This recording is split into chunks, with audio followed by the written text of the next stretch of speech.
terceiro vídeo sobre inteligência emocional. Você é escravo do medo?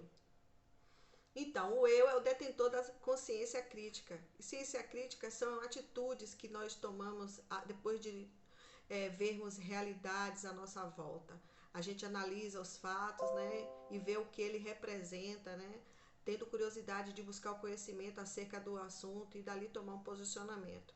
Eu posso saber que mentir é pecado, tenho consciência disso, mas na hora da concessão, tem gente que acha uma saída de mentir, né, para se livrar do problema. Ela tem uma construção crítica das consequências espirituais que a mentira produzirá na vida dela, e mesmo assim ela opta em mentir. Em Gênesis, vemos que Abraão, para não morrer, contou meias verdades para Faraó, dizendo que Sara era sua irmã, quando na verdade Sara era sua esposa e ao mesmo tempo sua meia-irmã, parte de pai. Não havia leis naquele tempo, logo com a mentira passou a ser condenável. Abraão sabia que as consequências seriam muito grandes quando o faraó descobrisse a verdade. O medo levou Abraão a mentir. Outro exemplo, dentro de uma outra esfera que não seja a mentira, o medo levou Adão a esconder-se de Deus, a ocultar seus motivos de aparecer pelado. Certa vez tomei um elevador. Vou explicar.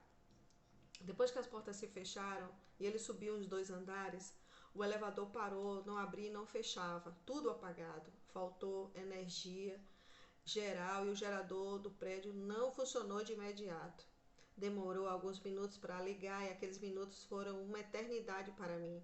Fiquei com medo de ficar ali sozinha naquela escuridão. E depois daquele dia eu fiquei com medo também de tomar elevadores, de subir em elevadores. Passou um filme terrível na minha mente, a minha consciência crítica não prevaleceu, a ponto de eu me acalmar, né, do susto, que seria impossível, né, asfixiada ali dentro. Era uma questão de tempo. Tinha uma pequena fresta, né, que dava para entrar ar na parte de cima da porta. A ansiedade tomou conta e o pavor foi tão grande que até entrar em aviões e salas de cinemas fechadas me causavam pânico. Augusto Cury diz que temos uma memória RAM, ou seja, registro automático de memória. E naquele dia que eu fiquei presa no elevador, algumas janelas killers, ou seja, janelas de morte, foram abertas por causa do medo que eu senti. Sim, eu não gritei, eu não chorei, e não tive nenhuma assim aparência de que eu ia ter pânico, mas deixei aqueles minutos dominarem os meus pensamentos a ponto de o medo me paralisar com aquelas janelas killers abertas de pavor.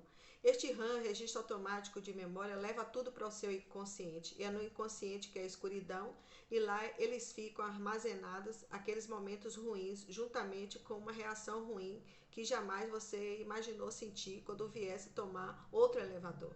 Na sua consciência há a luz. Você saberá descrever cada detalhe de tudo que viveu, sem perder de vista importantes detalhes, entende? No subconsciente é uma penumbra, coisa que depois você irá se lembrando aos poucos, porque não deu para captar todas as coisas de uma vez só. Um outro exemplo. Certa vez assisti a um programa que transmitia situações reais dentro e fora de um aeroporto nos Estados Unidos. Um casal com uma criança de 2 anos foi pego, né, pela Polícia Federal. O casal traficava drogas e eu lembro-me que o policial que falou assim: eu não me preocupo nem tanto pelo casal, os pais, mas pela criança, vendo os pais algemados, né, sendo entregues a um desconhecido por alguns momentos até terminarem de serem interrogados. Claro, não foi uma experiência boa para a criança. A memória RAM dessa criança deve ter aberto janelas killers de abandono, solidão, naquele lugar desconhecido, né?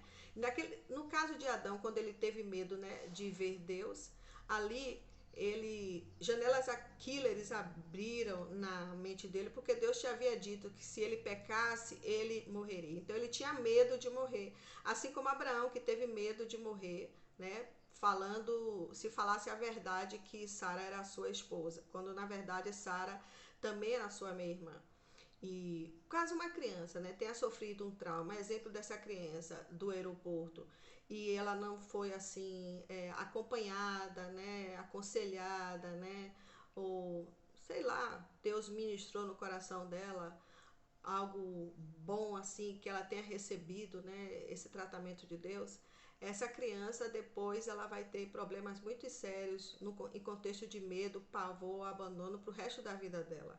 E memórias rãs abertas aprisionam as pessoas, né, que incomodarão, né, no medo para o resto da vida, até que as memórias light sejam abertas pelas próprias memórias. São reconfigurações, né? É o esforço de você fazer do negativo algo bom, extraído algo maravilhoso, vida, esperança e segurança a você. A minha consciência crítica hoje está mais trabalhada no sentido de que ninguém morre asfixiado dentro do elevador sem ar se o assunto não for um incêndio no prédio. Amém? Por isso se proíbe usar escadas, elevadores, perdão, no caso de incêndio. Aí minha consciência crítica é ativada positivamente, tomando essa atitude, né, essa consciência e essa tranquilidade, me acalmando a mim mesma, né? Então, ao contrário do que aconteceu em 2003 comigo no elevador, hoje eu entendo que os geradores estão mais rápidos, né? E eles funcionam logo assim que acabam a energia. Isso me ajudou a dar um ressignificado mais positivo, me ajudando a não ter mais escrava do medo quando eu tomo elevadores. Hoje eu vou até o 25º andar, sem andares, sem medo nenhum. Entendeu? Agora o que é a consciência crítica? É você ter consciência de que nada vai acontecer, que tudo é coisa da sua mente. E nunca se esqueça disso. A mente mente. Dá para entender isso? A mente mente. Porque o próprio Jeremias diz, né, o profeta, né, que o nosso coração é enganoso, né? Então, coração é mente. Amém? Glória a Deus. Até o próximo vídeo sobre inteligência emocional.